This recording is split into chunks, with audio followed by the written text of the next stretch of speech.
Phone তুলেন নাকি আপনি? পুষ্পা কবি भी नहीं झुकेगा। দেন আমি ফোন তুলে দিতে পারবো।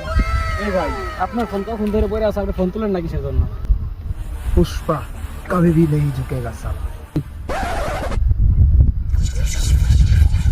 আচ্ছা ঠিক আছে ভাই, ফোন দিলে আমি আপনাকে উঠাই দিতেছি।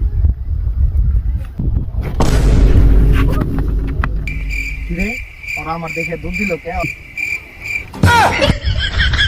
উস্তাদ নিচে দেখেন নিচে। पुष्पा कभी भी नीचे देखेगा नहीं साला। আবে হালার করে হালা তোরে লুঙ্গি খুলে ওরা দূর মারছে। ধরো করে শালা এত থাকতে আমার ন্যাংটা করে দিয়ে গেল। যত কিছু এখান থেকে আমি যাবই না। ধরো রে ঝুঁকেগা না ইস সালা।